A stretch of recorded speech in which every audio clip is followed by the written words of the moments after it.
कर्दम ऋषि की तपस्या एवं भगवान का वरदान। भगवान ने कहा, 2 दिन के बाद मनु महाराज तुम्हारे पास आएंगे और अपनी पुत्री देवहूति तुम्हें देंगे।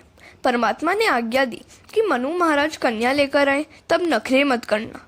आजकल के लोग नखरे दिखाते हैं कि हमें विवाह नहीं करना, पति पत्नी पवित्र जीवन जिए, तो उनके यहाँ जन्म लेने की भगवान की इच्छा होती है। भगवान ने कहा कि मैं पुत्र रूप में तुम्हारे यहाँ आऊंगा, जगत को मुझे सांख्य शास्त्र का उपदेश करना है। ऐसा कहकर श्रीहरि वहां से विदा हो गए। नारद जी मनु महाराज के पास आए और उनसे कहा कि तुम कर्दम को कन्या दान दो। मनु महाराज शत्रुपा और देवहूति के साथ कर्दम ऋषि के आश्रम में आए। कर्दम ने देवहूति के विवेक की परीक्षा की। उन्होंने 3 आसन बिछाए, सभी को बैठने के लिए कहा। तो मनु शत्रुपा तो बैठ गए, किंतु देवहूति नहीं बैठी। तो कर्दम ने उससे कहा, देवी, यह 3रा आसन तुम्हारे लिए ही है, बैठो। देवहूति ने सोचा कि भविष्य में यह तो मेरे पति होने वाले, पति द्वारा बिछाए गए आसन पर बैठूंगी तो पाप होगा।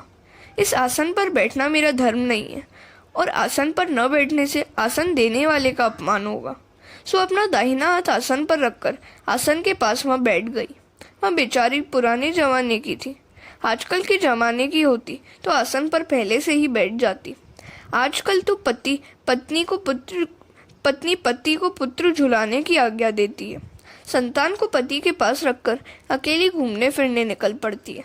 ऐसा मत करो। आर्य नारी के सच्चे संस्कार आज भुलाए जा रहे हैं। आज कन्या परीक्षा की रीति भी बदल गई है। कर्दम ने सोचा कि कन्या योग्य है, विवाह करने में कोई हर्ज नहीं है। मनु महाराज ने कहा कि यह कन्या मैं आपको अर्पण करना चाहता हूँ। कर्दम ऋषि ने कहा, विवाह करने की इच्छा मेरी भी है, किंतु पहले एक प्रतिज्ञा करनी है। मेरा विवाह विलास के लिए नहीं, किंतु काम का नाश करने के लिए होगा। विवाह का प्रयोजन काम विकास नहीं, किंतु काम विनाश होगा। काम भाव को एक ही स्थान पर संकुचित करके, काम का उपभोग करके उसका विनाश करना ही गृहस्थाश्रम का आदर्श है। कर्दम ऋषि कहते हैं, मेरा विवाह काम के विनाश के लिए है।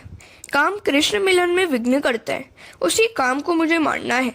एक पुत्र होने तक लौकिक संबंध बनाए रखूंगा, एक पुत्र हो जाने पर लौकिक संबंध का त्याग करूंगा और संन्यास ले लूंगा।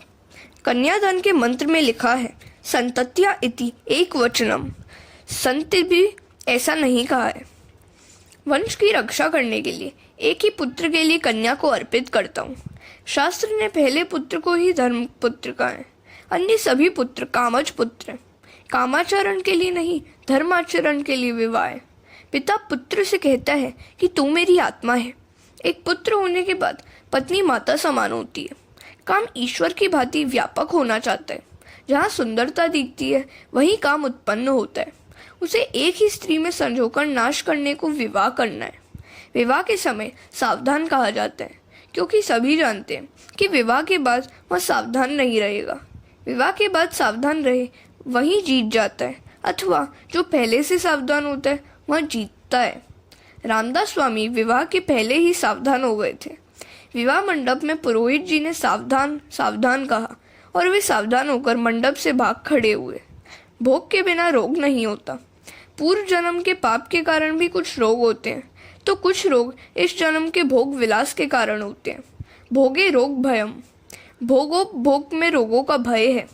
भोग बढ़ने से आयुष्य का क्षय होता है। हम भोग का उपभोग नहीं कर पाते, भोग ही हमारा उपभोग कर जाता है। जब से वरराजा मोटर में बैठकर विवाह करने जाने लगा है, तब से घर संसार बिगड़ गया है। आज के वरराजा घोड़े पर से गिर जाने का डर सताते रहते हैं।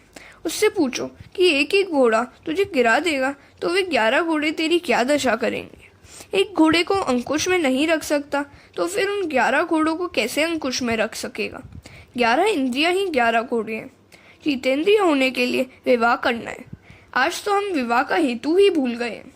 कर्दम ऋषि ने आदर्श बताया कि मेरा विवाह एक सत्पुत्र के लिए है, उसके बाद मैं संन्यास लूंगा। मेरी यह प्रतिज्ञा तुम्हारी कन्या को मान्य हो तो मैं विवाह करने को तैयार हूँ। मनु महाराज ने पुत्री से कहा, ये तो विवाह के समय ही संन्यास की बात करने लगे, किंतु देवहूति भी असाधारण थी। सुखदेव जी वर्णन कर रहे हैं। हरे कृष्ण।